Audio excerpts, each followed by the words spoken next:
Morning राहगीरों, मैं हूँ ज्योति और आप देख रहे हैं हमारा यूट्यूब चैनल दो राहगीर। सुबह के 4:30 बजे उज्जैन की ठंडी हवा। अब यहाँ से निकलते हुए 9 बजे के आसपास हम पहुँचेंगे नर्मदा जी के किनारे। नर्मदा जी के बीच एक ओम शेप्ड आइलैंड और बीच में हम शिव जी के बुलावे पर। आज का एपिसोड सिंपल नहीं, एक डिवाइन एनर्जी का झटका है। So welcome to Omkareshwar.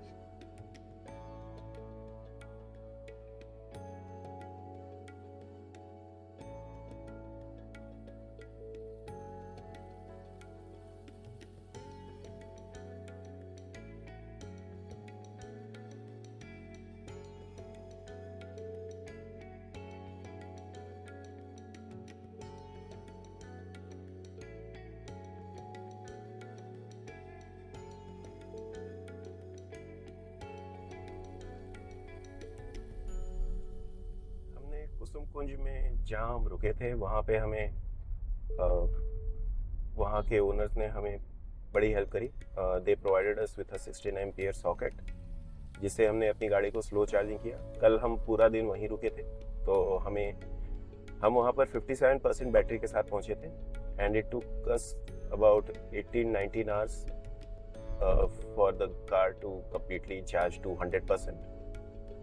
और हम वहाँ से निकले हैं 100% बैटरी के साथ। अभी हम ओमकारेश्वर जा रहे हैं और वहाँ का डिस्टेंस हमें 144 किलोमीटर बता रहा है, जिसके लिए हमें चार्जिंग की ज़रूरत नहीं पड़ेगी। बट जब हम वहाँ से निकल रहे होंगे कृष्णेश्वर टेम्पल के लिए, तो हम फिर उस रास्ते में will try to look for an EV charging option, क्योंकि उससे पहले आई थिंक हमें कोई रिक्वायरमेंट होगी नहीं ईवी चार्जिंग की।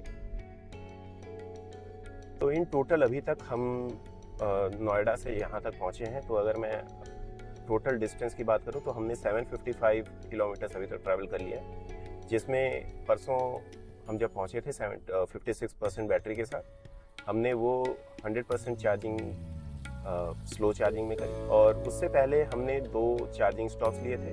एक BPCL का चार्जर था, जिसमें हमने 26% से 82% कल फर्स्ट चार्जिंग स्टॉप हमने लिया था near about 8 AM। That was charging a little slow. उसके बाद हमने सेकंड स्टॉप, वो हमारा बहुत कट टू कट हो गया था, बिकॉज पूरे स्ट्रेच में हमने ये ऑब्जर्व किया कि चार्जर्स तो इंस्टॉल्ड हैं बहुत सारे पेट्रोल पंप्स पे।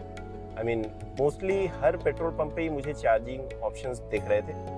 बट हम जहाँ भी गए, जैसे हमने IOCL के 2 चार्जर्स ट्राई किए, उनमें कोई इशू दिखा नहीं रहा था। But when we connected our vehicle, वो चार्ज स्टार्ट ही नहीं हुआ। हमने वहाँ के जो एम्प्लॉयज़ हैं उन्हें भी दिखाया, but even then there were nothing that they did और दे कुड डू। तो वो हमारा 2-3 बार हमारे लगभग आधे घंटे 45 मिनट बेकार चले गए just to find out charging options. अभी तक हमने जितने भी वीडियोस देखे थे ईवी चार्जिंग से रिलेटेड ईवी ओनर्स के, उन्होंने ये चीज़ दिखाई थी कि कभी अगर कोई चार्जर स्टेशन काम नहीं कर रहा है तो आप उसको रीसेट करते हैं, then it starts working. But हमने वो ऑप्शन भी ट्राई किया। मैक्सिमम स्टेशन पे हमने वो चीज़ ट्राई करवाई वहाँ के एम्प्लॉयज़ के, उसको रीसेट करके देन शायद कनेक्ट हो जाए चार्जर, बट ऐसा हुआ नहीं। हमने जिस हिसाब से रिसर्च करी थी, हमें ये दिखा था कि मतलब वहाँ पर चार्जिंग ऑप्शंस तो अवेलेबल हैं, बट कौन कौन से कंपनी के चार्जर्स अवेलेबल हैं वो हमारे पास उतनी क्लैरिटी नहीं थी। बट इस बार जब हम गए तो हमें ये दिखा कि वहाँ पर बीच बीच में कहीं पर वोल्टिक के चार्जर्स अवेलेबल हैं, जो कि सरप्राइजिंगली, मतलब नाम नहीं सुना था मैंने इससे पहले, बट वो काम कर रहे थे। और हमारा जो सेकंड स्टॉप था वो हमने एक्सप्रेस वे पे ही लिया था, और वहाँ पर हमें वोल्टिक के चार्जर मिला था, जिसमें ऑलरेडी एक BS6 चार्ज हो रही थी। और हमने वहाँ पर चार्ज किया and it was pretty fast. लगभग 50 किलोवाट आवर के ऊपर ही हमें चार्जिंग स्पीड मिल रही थी। But again I like to add up, वहाँ पर जब हम चार्ज कर रहे थे, बिकॉज BS6 ऑलरेडी किसी ने लगाई हुई थी, तो उस टाइम पे हमारा चार्जर कनेक्ट नहीं हुआ और हम कुछ इशू भी नहीं दिखा रहा था, पावर ही नहीं आ रही थी हमारे वाले चार्जर में।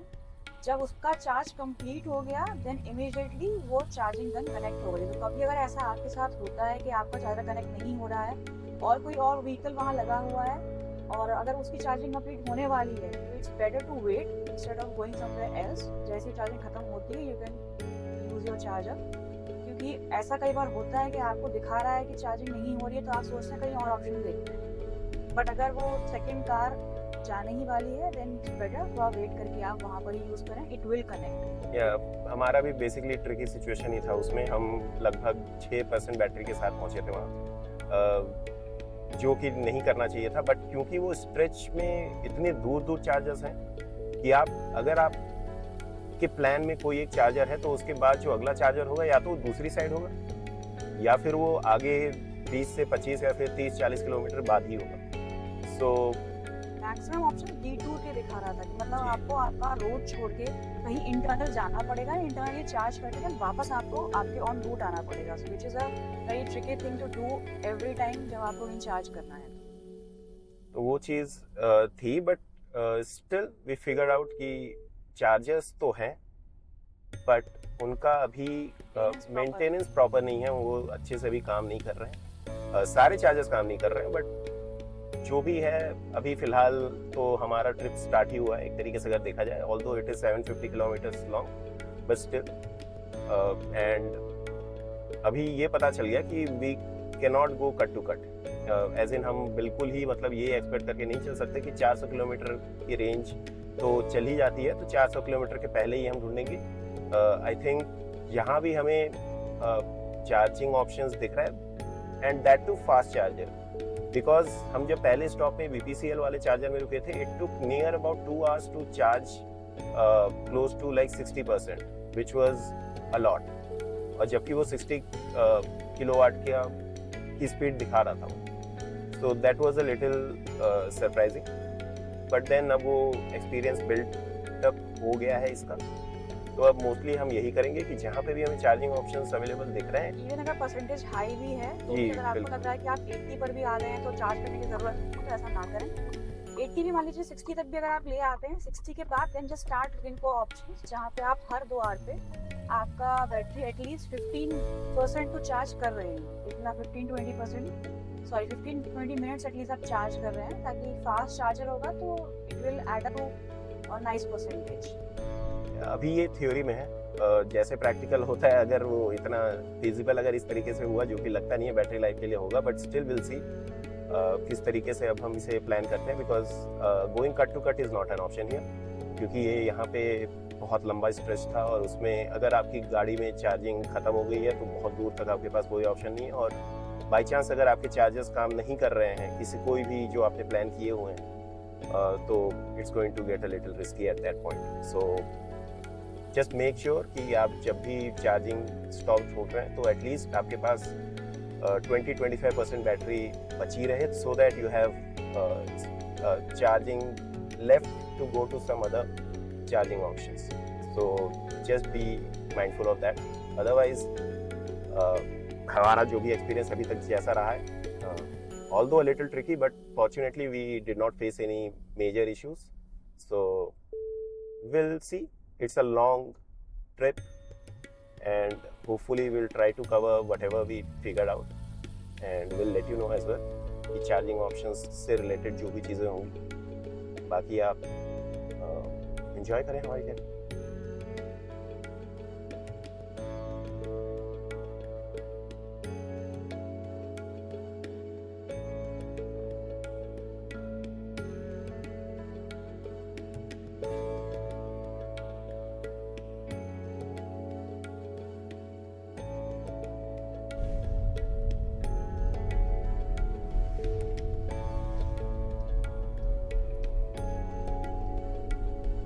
Crossing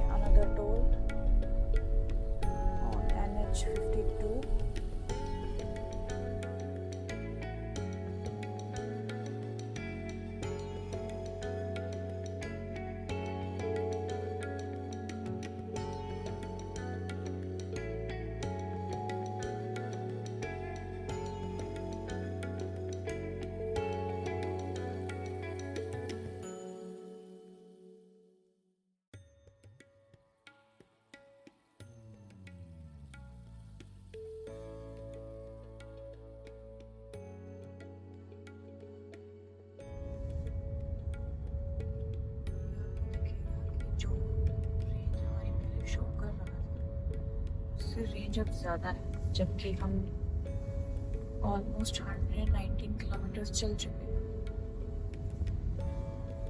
अभी पहुंचने वाले हैं 8:10 पर, अभी बज रहे हैं 7:30, 46 मिनट्स स्टिल अभी टाइम है हमें पहुंचने में। 29 kilometres yet to reach. But अगर आप देखें ये रेंज बड़ी है बिकॉज ये अभी भी L3 पे चल रही है। L3 यानी कि रीजन लेवल 3।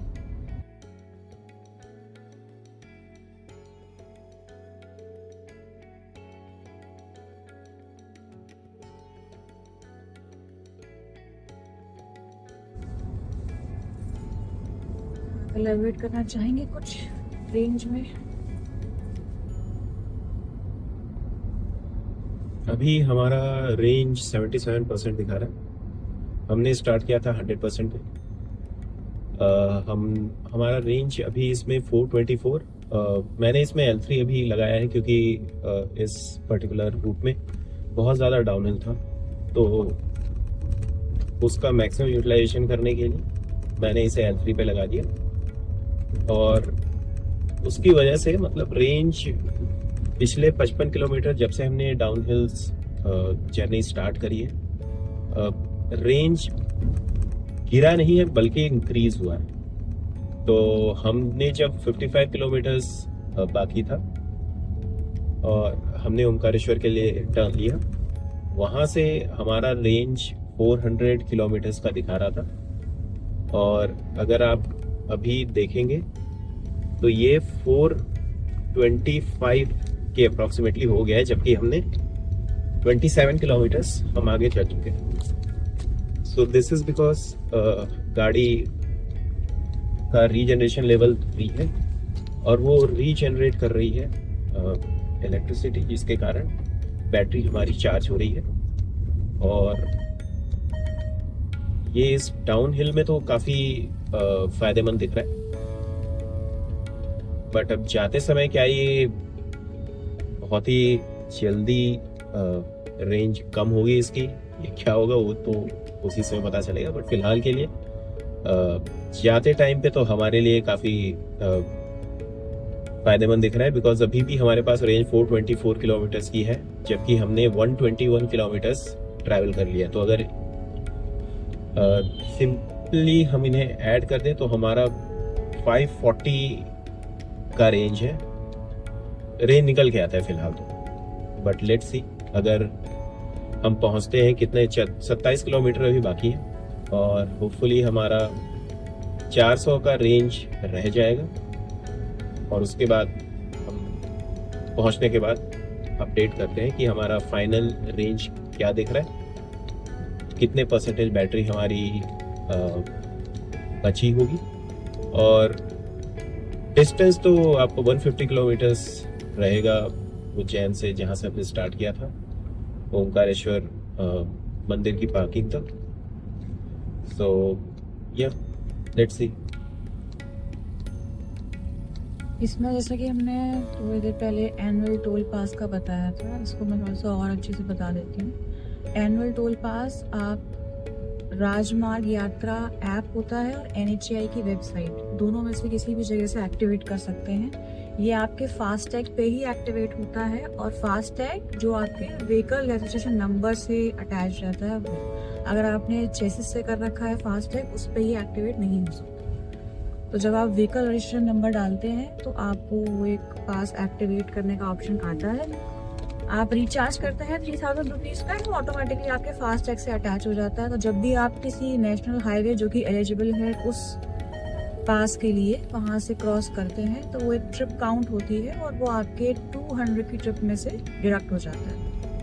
और आपके पास 200 ट्रिप्स होती है इन अ ईयर, जो भी आप पहले क्रॉस कर लेते हैं। एक साल अगर आपका हो जाता है तो वो एक्सपायर हो जाएगा, या अगर आपने 200 ट्रिप्स कर ली हैं, 200 trips as in 1 trip is, अगर आप एक टोल क्रॉसिंग से निकल रहे हैं दैट इज़ 1 ट्रिप।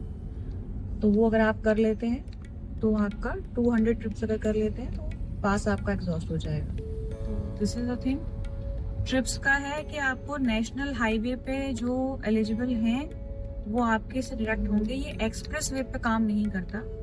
अगर आप एक्सप्रेस वे से क्रॉस कर रहे हैं तो वो आपके जो फास्ट टैग में रिचार्ज होता है उससे ही वो एक्सप्रेस वे जो स्टेट रन, जो स्टेट रन एक्सप्रेस वे नहीं, जैसे हमारा Agra Noida express way, Yamuna express way जो है यमुना वहाँ एक्सप्रेस पे वे ये उस चीज़ पे, एक्टिव नहीं रहती। और Lucknow expressway, Agra Lucknow expressway पे भी ये काम नहीं करेगी because that is UP state owned expressway, और we can say UP state built expressway, that is not built by NHAI, तो ये उन पे एप्लीकेबल नहीं है। और उसी तरीके से और भी जो भी एक्सप्रेसवेज हैं जो स्टेट रन, ये उन पे भी एप्लीकेबल नहीं है। ये बस उन्हीं पे एप्लीकेबल है जो NHAI के अंडर आते हैं। जहाँ तक मुझे याद है ये अपना दिल्ली मुंबई एक्सप्रेसवे भी NHAI के अंडर ही आता है, और उसी के अंडर हम लोग के 2-3 ट्रिप्स यूटिलाइज हुए हैं। और Meerut Delhi expressway I am not too sure, but उसके भी एक आध टोल हम लोगों को NHAI के पास के अंडर ही यूज हुए थे, which I am not too sure right now, but या एटलीस्ट ये दिल्ली मुंबई एक्सप्रेसवे तो है।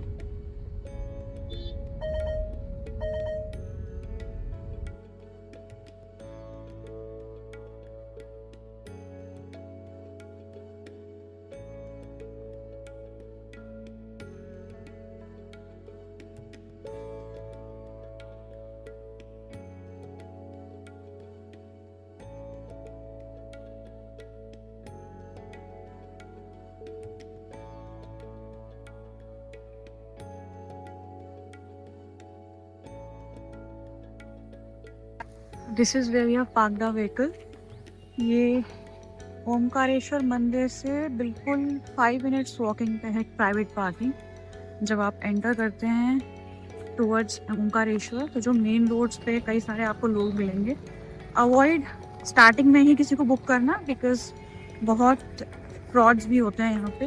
फ्रॉड इन द सेंस कि वो आपको बहुत पहले पार्क करा देंगे कि हम आपको पहुँचा देंगे ये वो, और एक्चुअल में पार्किंग बहुत दूर होती है। तो so if you are coming with your own vehicle, so I will suggest कि आप एंड तक आएँ जहाँ तक पुलिस की बैरिकेडिंग होती है। वहाँ पे कोई ना कोई आपको मिलेगा ज़रूर, जहाँ पे रिसीट काटते हैं वो लोग। 50 रुपीज़ की रिसीट होती है आपको यहाँ अंदर अपना व्हीकल लेकर आने की। तो जहाँ वो रिसीट काटते हैं उसके बाद अगर आपको कोई भी मिलता है तो आप डेफिनेटली उनको हायर कर सकते हैं, एंड वो आपको किसी प्राइवेट पार्किंग पर लेकर आते हैं जो कि सेफ है, मैंड होती है, पेड होती है। 200 रुपीज़ वो आपसे चार्ज करेंगे, take you to the parking. और यहाँ से वॉकिंग डिस्टेंस पे ही है मंदिर, मतलब आपको हार्डली 5 मिनट्स वॉकिंग करके दोनों मंदिर, यहाँ 2 मंदिर हैं, एक ओमकारेश्वर ज्योतिर्लिंग मेन और उसी का एक पार्ट है ममलेश्वर जो उसके ऑपोजिट डायरेक्शन में है। तो आप वो दोनों जगह देख सकते हैं। यहाँ पर ये स्काई वॉक है जहाँ से आप उस तरफ जा सकते हैं। This is the sky walk जहाँ से आप from one direction to the opposite direction. इस तरफ मंगलेश्वर है जहाँ से हमने पार्क किया है, और इसके ऑपोजिट डायरेक्शन में आपको ओमकारेश्वर ज्योतिर्लिंग मिलेगा। पहले ओमकार के दर्शन करने चाहिए, उसके बाद मंगलेश्वर आना चाहिए।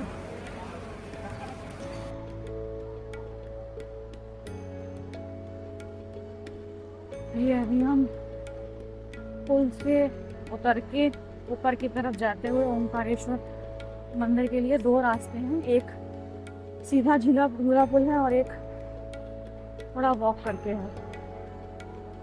तो डिपेंड्स आप कहाँ से आ रहे हैं। कहते हैं जहाँ ओम की धुन स्वयं हवा में गूंजती हो वहाँ शिव का दर्शन निश्चित होता है। आज हम उसी जगह पहुँच गए, ओमकारेश्वर। ओमकारेश्वर मंदिर नर्मदा नदी के बीच मानधाता पर्वत पर स्थित है। ये आइलैंड ओम के शेप में नेचुरली बना हुआ है। दुनिया में ऐसा कोई और नेचुरल ओम शेप आइलैंड नहीं मिलता। मानधाता द्वीप नर्मदा और कावेरी, जो कि एक छोटी सी धारा है, इसके संगम पर है।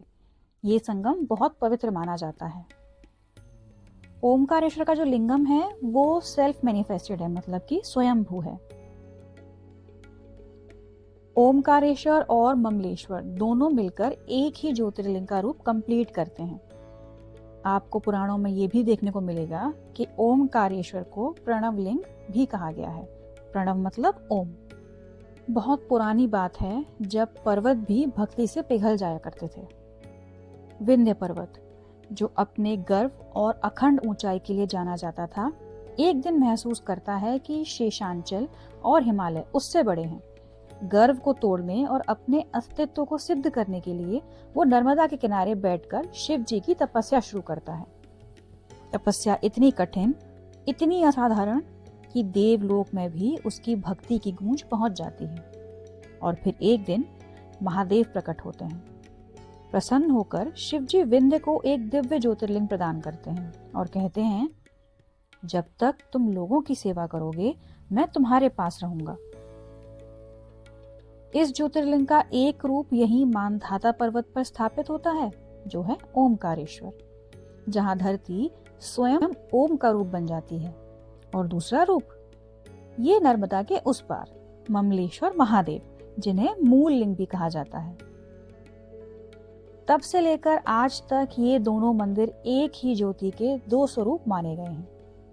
एक में शक्ति, एक में शांति, और दोनों में शिव।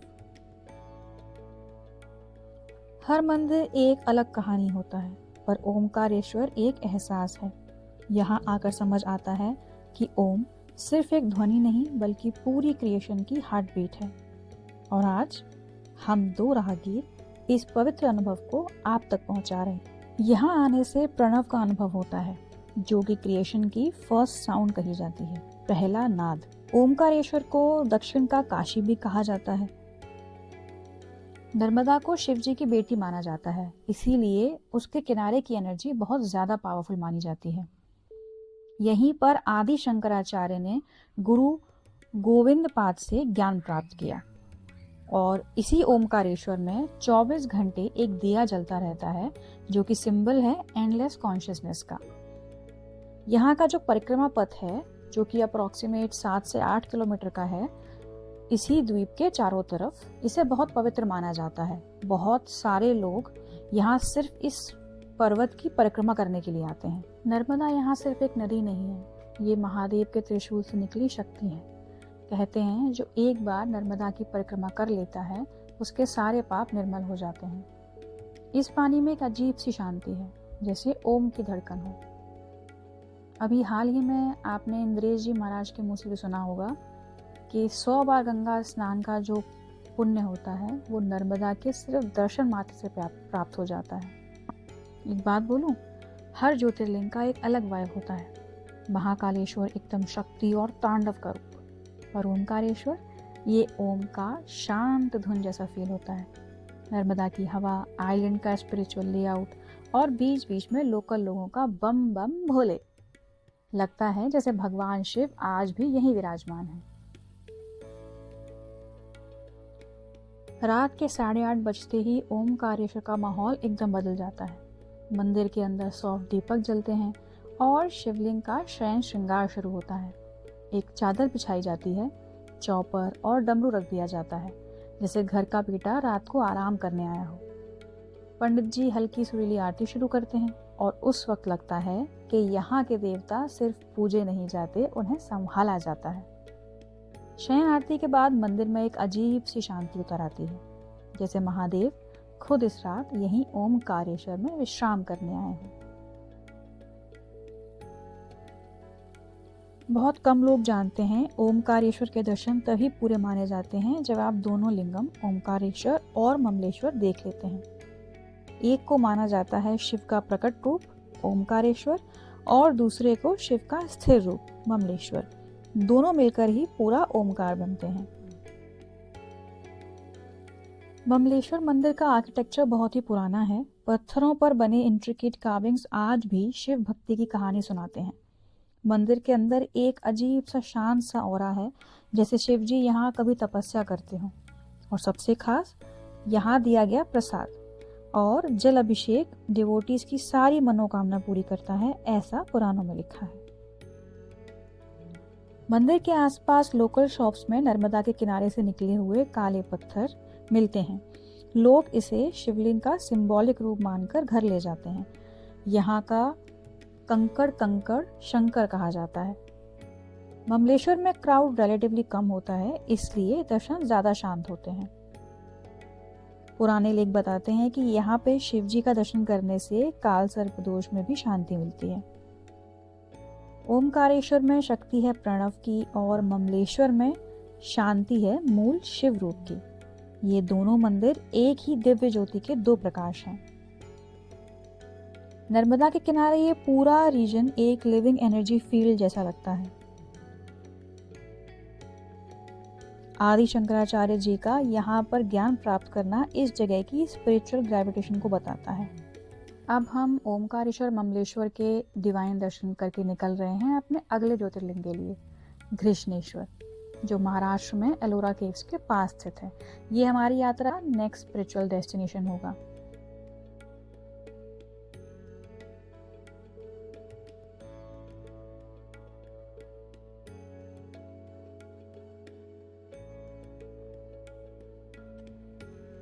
तो हमारे ओमकारेश्वर के दर्शन हो गए। ओमकारेश्वर के साथ ही सामने उसके ऑपोजिट साइड पे ममलेश्वर ज्योतिर्लिंग है, वहां के दर्शन भी करना जरूरी होता है, तभी आपकी ओमकारेश्वर के दर्शन कंप्लीट माने जाते हैं।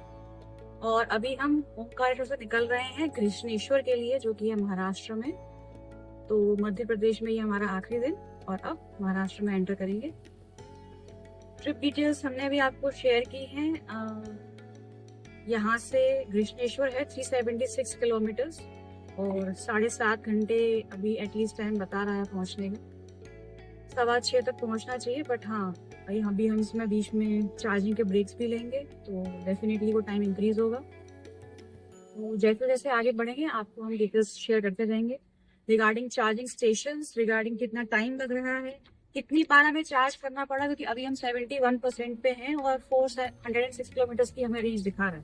तो हमें कितनी बार चार्ज करना पड़ता है to reach Grishneshwar safely and without any hassle, हम आपसे शेयर करेंगे। तो अभी हम लोग जैसे ओमकारेश्वर से पार्किंग से हम लोग निकले हैं और यहाँ से हमें 375 किलोमीटर का डिस्टेंस दिखा रहा है हमारे नेक्स्ट डेस्टिनेशन, जो कि घृष्णेश्वर मंदिर है। बीच में हमें चार्जिंग के लिए भी रुकना पड़ेगा, और क्योंकि हम आ रहे थे उस समय हमें काफ़ी ज़्यादा डाउनहिल मिला, जिसके कारण हम लोग का रेंज काफ़ी बढ़ गया। गाड़ी ने बहुत ज़्यादा रीजन किया है, और मैंने जैसा बताया कि मैं L3 पे ही मैंने सेट करके रखा हुआ था, सो दैट मैक्सिमम यूटिलाइजेशन हो सके। अब क्योंकि आते समय काफ़ी ज़्यादा डाउनहिल था, तो मोस्ट प्रोबेबली इस समय हमें अपहिल में जाना पड़ेगा, और अब रेंज किस तरीके से कम होता है वो देखने लायक होगा I guess. So let's see इस समय रेंज कितना गिरता है। और मोस्ट प्रोबेबली हम लोग घृष्णेश्वर मंदिर से पहले ही आज अपना स्टे ढूंढ लेंगे।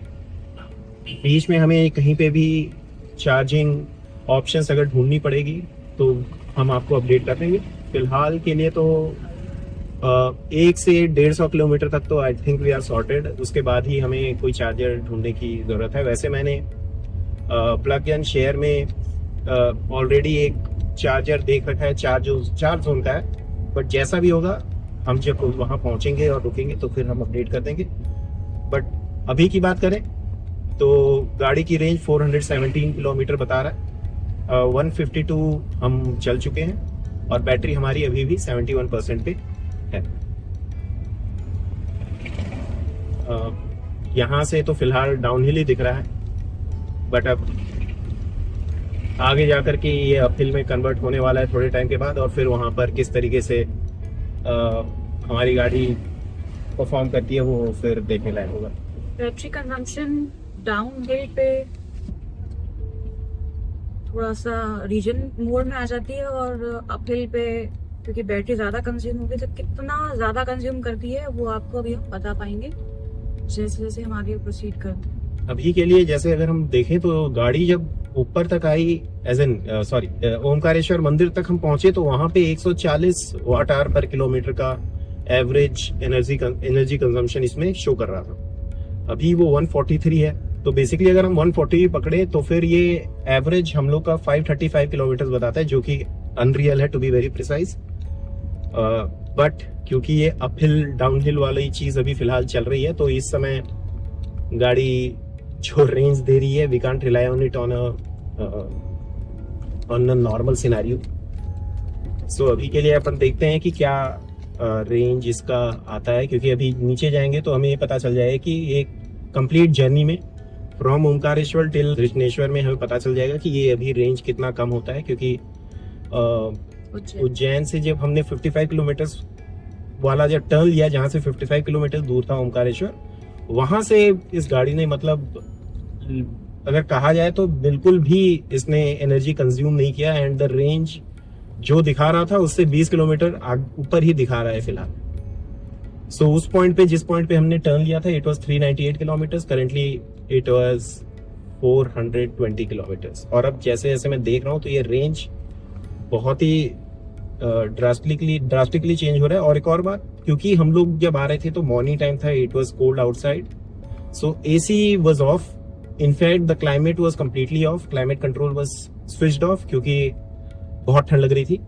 तो रिक्वायरमेंट नहीं था, तो एसी का भी कंजम्पशन कम नहीं होगा। May be that was one of the reasons why it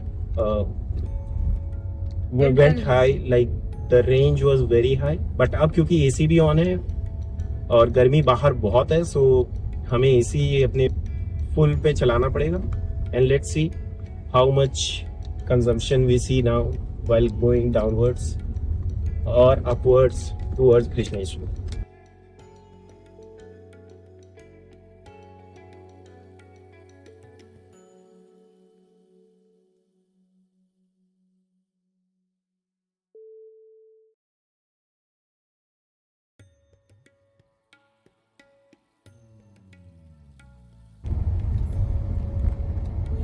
Omkareshwar parking से निकलने के बाद का रास्ता है। ऑलमोस्ट 2 किलोमीटर आगे आ चुके हैं। और 2 किलोमीटर में हम लोग की रेंज लगभग 50 किलोमीटर घट चुकी है, क्योंकि हमने एसी को ऑन कर लिया। सो ये भी एक काफी इंपॉर्टेंट फैक्टर रहता है कि आपकी गाड़ी में एसी चल रहा है या नहीं चल रहा। अगर चलेगा तो ये रेंज बहुत कम शो करता है, बिकॉज एसी अपने आप में एक बहुत हैवी कंज्यूमर है इलेक्ट्रिसिटी का। तो अभी आप देख सकते हैं कि हम लोग ओमकारेश्वर से निकल चुके हैं और अब 3 से 4 किलोमीटर हमने चला है। और आप देखिए कि जो 420 के आसपास जो हमारा रेंज बता रहा था इनिशियली जब हमने वहां से स्टार्ट किया, वो अब खिसक के आ चुका है 364 पे। और अगर हम कहें तो यही एक रियल वर्ल्ड एग्जांपल है कि हमारा रेंज अभी फिलहाल 364 किलोमीटर चल सकता है 70% बैटरी। और अब ये गाड़ी ऐसे ही चलने वाली है। और तो मैं रीजन लेवल L3 करके आई एम जस्ट चेकिंग, मुझे ऐसा लगता है कि इससे रेंज थोड़ी सी इम्प्रूव होनी चाहिए। और मैं रेंज इस समय इम्प्रूव करने की फेवरेबल इसलिए हूँ क्योंकि मुझे कृष्णेश्वर पहुँचने के तक जो भी हमारा चार्जिंग स्पॉट हमने चूज किया है वहाँ तक हमें अगर कोई प्रॉब्लम भी है, जैसे कि हमें लास्ट टाइम आया था कि हमने चार्जिंग 2 स्पॉट्स ऐसे थे जहाँ पे चार्जर्स हमारे काम नहीं कर रहे थे, तो उस केस के लिए भी हमें प्रिपेयर रहना पड़ेगा। And just for that sake मैं अभी L3 पे चल रहा हूँ, क्योंकि गाड़ी वैसे भी यहाँ पे काफ़ी पहाड़ी रास्ते हैं, घुमावदार रास्ते हैं, तो वहाँ पे बहुत स्पीड तो गाड़ी चल सकती नहीं है। तो better to utilise the regen levels that we have and see हमारी हैरियर अब कितना रेंज दे सकती है। और तो this is not a range test, इसमें हम बस जितना पहुंच सकते हैं, यस, हम जितनी कंफर्टेबल जर्नी अपनी कर रख सके और जहां तक हमें पहुंचना है बिना किसी दिक्कत परेशानी के हम पहुंच सके। बाकी आप रोड दे ही सकते हैं कितना ऊपर नीचे घुमावदार रोड है। अभी तो ये कुछ भी नहीं है, अभी आगे जाकर के जो हम पहाड़ी रास्ते पे पहुंचेंगे तो वहां पे तो अलग ही सिनेरियो है।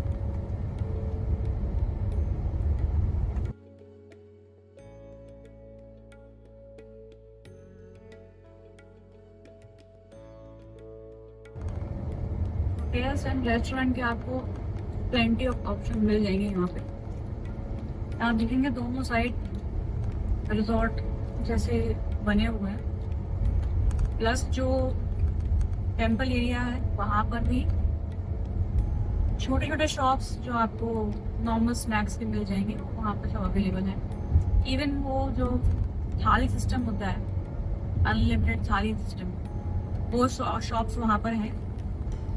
We generally don't prefer that, तो हम लोग वहाँ से निकल आए। We have packed our snacks and everything हमारे साथ ऑलरेडी, हमें अब रुकने की ज़रूरत नहीं उसके लिए। So we can utilise that time कि हम अपना कार में ही जो भी खाना पीना है कर सकें, उसके लिए हमें रुकने की ज़रूरत ना पड़े।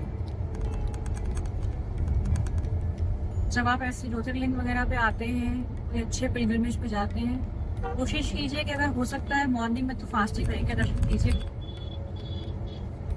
सिर्फ पौराणिक उसमें ही नहीं आप इस पे जोर दे सकते हैं, बल्कि ये सारी चीज़ें साइंटिफिकली भी प्रूवन है कि अगर आपकी स्टमक एम्प्टी रहती है तो सबसे बड़ी चीज़ होती है कि आप कहीं ना कहीं कॉन्सेंट्रेटेड रहते हैं एनर्जी वाइज। आपकी फीलिंग यहाँ वहाँ नहीं हो रही होती है। आपकी एनर्जी जो कॉन्सेंट्रेट करने के लिए बहुत ज़रूरी होता है कि आप स्टमक को खाली रखें। ओनली इफ पॉसिबल है ना, आपका कहीं मेडिकेशन का कोई इशू नहीं है, अगर आप मेडिकेशन का चक्कर है तो डेफिनेटली आपको टाइम टू टाइम अपना खाना खाना चाहिए, जैसा भी रेगुलर होना चाहिए। बट अगर पॉसिबल है तो डेफिनेटली फॉलो, क्योंकि जितने भी ज्योतिर्लिंग हैं ये बेसिकली एनर्जी सेंटर्स हैं। इनको अगर आप इनके बारे में पढ़ें या इनके बारे में जानें तो हम इन जगहों पर क्यों जाते हैं। शिवलिंग हमारे घर में भी होते हैं, पूजा हम अपने घर में भी करते हैं। सोसाइटी के मंदिर होते हैं हमारे यहाँ, वहाँ पूजा करते हैं, तो वो भी शिव जी ही है, वो भी पूजा कर सकते हैं। बट हम यहाँ क्यों आते हैं? तो जैसे जब हमारी बॉडी एक इलेक्ट्रिकल सिस्टम समझ लीजिए कि आप जैसे अपनी कार को चार्ज कर रहे हैं वो ड्रेन होने के बाद, ऐसे ही आपको अपनी बॉडी, अपना माइंड, अपनी सोल रिचार्ज करने के लिए ऐसे एनर्जी सेंटर्स पे जाना चाहिए। कुछ टाइम वहाँ पर रुकना चाहिए ताकि आप वहाँ की एनर्जी अब्सॉर्ब कर सकें। बहुत ज़रूरी होता है टाइम टू टाइम अपने आप को री एनर्जाइज करते रहना, क्योंकि जो भी हम लोगों की लाइफ स्टाइल्स होती हैं वो आजकल इतनी ज़्यादा हेक्टिक और माइंड ड्रेनिंग हो चुकी हैं कि थोड़ा सा इस तरह का सोल रिचार्ज ज़रूरी होता है। प्लस आपको डिफरेंट कल्चर देखने का मौका मिलता है। अगर आप किसी एक पर्टिकुलर स्टेट से बिलोंग करते हैं, जब आप दूसरे स्टेट में जाते हैं तो वहाँ के लोग, वहाँ के कल्चर, वहाँ का खाना पीना बहुत डिफरेंट होता है और एक डिफरेंट आपको अप्रोच मिलती है towards people as well, because हर तरह के लोग मिलते हैं आपको ऑन द जर्नी, हर तरह के लोगों से आपको डील करना होता है। So yes, keep visiting, keep touristing. और हाँ, सबसे मेन चीज, अपने सनातन धर्म के जितने भी एनर्जी पॉइंट्स हैं उनको आपको लाइफ में एक बार तो एटलीस्ट विजिट जरूर करना चाहिए, बिकॉज आपको काफी चीजें पता चलती हैं जो शायद आपको कभी नहीं पता होंगी। और अपने बारे में, अपने हिस्ट्री के बारे में आपको चीजें जानने का मौका मिलेगा जब आप ऐसी जगहों पर आते हैं, लोगों से मिलते हैं। कई सारी साइंटिफिक चीजें होती हैं जो लोग शायद इन चीजों में ना मानते हो, स्पिरिचुअलिटी में ना मानते हो। अगर आप इसको साइंटिफिकली भी देखेंगे तो ऐसी बहुत सी चीजें हैं जो अनआंसर्ड हैं अभी भी, बहुत साइंटिस्ट के द्वारा, जो यहाँ पे आते रहते हैं, चेक करते रहते हैं कि how is it possible, because physics allow नहीं करता काफी चीजें जो यहाँ मंदिरों में होती हैं या मंदिरों के आसपास होती हैं। हर मंदिर से रिलेटेड जो हमें पता होगा वो हम आपसे शेयर करते रहेंगे। बाकी हाँ, आते रहिए, घूमिए, अपने देश में घूमिए जितना पॉसिबल है। बाहर तो घूम ही सकते हैं, बट अपने देश में भी कोशिश कीजिए घूमें, सारी जगह एक्सप्लोर करें, फैमिली के साथ आए, फैमिली को एक्सप्लोर करवाएं। बिकॉज ड्यूरिंग द जर्नी आपकी बॉन्डिंग काफ़ी स्ट्रांग हो जाती है। ऐसी जगहों पे आप आते हैं, अच्छा फील होता है, थोड़ा रूटीन लाइफ चेंज हो जाती है। रूटीन लाइफ से थोड़ा इंसान बोर हो जाता है, वही एक कारण होता है बोर्डम क्रिएट होने का and then emotions pile up होने का। ऐसी जगहों पे आप आते हैं, आप ये नोटिस करेंगे हर ज्योतिर्लिंग के आसपास एक वाटर बॉडी जरूर होती है। यहाँ पे नर्मदा नदी थी, उज्जैन में शिप्रा नदी थी, अभी जहाँ हम ऋषिकेश्वर जा रहे हैं वहाँ गोदावरी है। तो हर जगह एक वाटर बॉडी होती है, उसका एक रीजन होता है। बिकॉज वाटर जो होता है वो डायरेक्टली आपके इमोशंस को काम डाउन करता है। कभी आपको अगर बहुत एंजाइटी हो रही हो, बहुत आपको रेस्टलेसनेस हो रही हो, नींद नहीं आ रही हो, तो आप अपने घर में अगर सिर्फ रेन का साउंड भी लगा देंगे या किसी रिवर का साउंड लगा देंगे तो आप नोटिस करेंगे आपकी बॉडी बहुत जल्दी काम डाउन हो जाती है। ये सिर्फ साउंड के इफेक्ट से। सोचिए अगर आप ऐसी वाटर बॉडी के आसपास हैं तो आपकी बॉडी कितना जल्दी काम और रेस्ट में आती है, प्लस आपका माइंड रेस्ट में आता है। बहुत सारे इमोशंस आपके जो होते हैं वो कॉन्सेंट्रेट हो जाते हैं एक तरफ, जो है वहाँ की सेरेनिटी, नेचर। तो आप बाकी सारी अपनी टेंशंस, इश्यूज साइड में रख देते हैं जस्ट बिकॉज आप वहाँ पे नेचर एंजॉय कर रहे हो। तो ऑटोमेटिकली आपका ब्रेन शट डाउन खुद में होता है। तो ऐसी जगहों पर जाइए, वाटर बॉडीज के पास बैठिए, एनर्जी सेंटर्स में बैठिए और खुद को रिचार्ज कीजिए।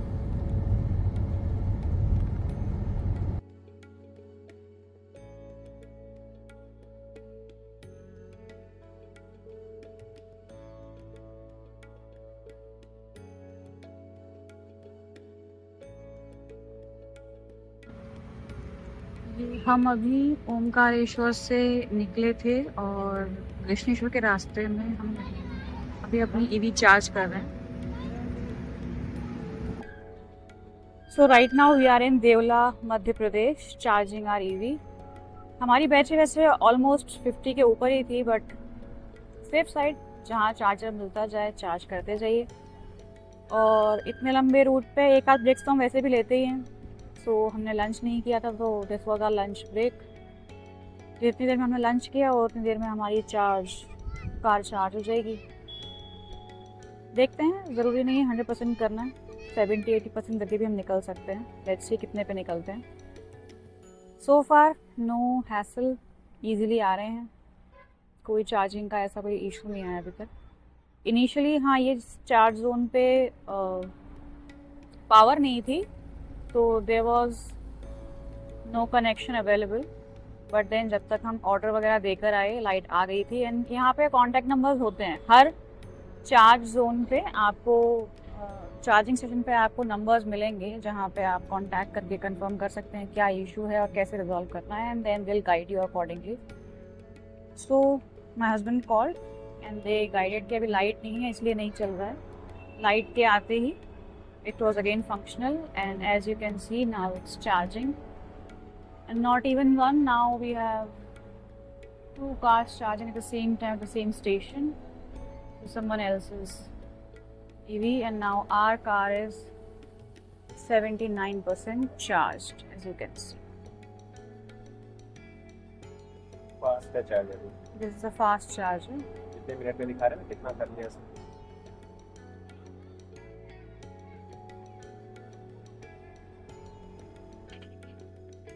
तो हमने टोटल 84% तक चार्ज कर लिया है।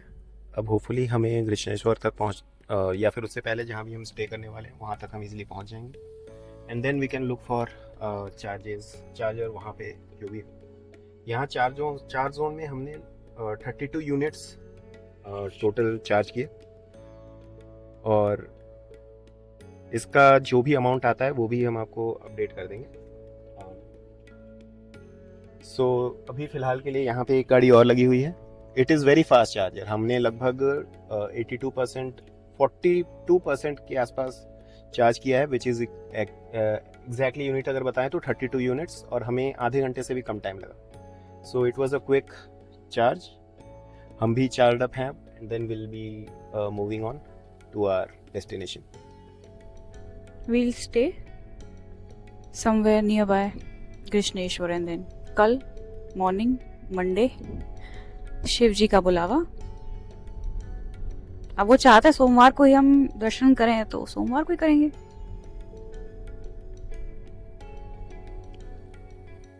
राह में और भी कहानियां, और भी दर्शन, और हम दोनों राहगीरों का सफर अभी बाकी है।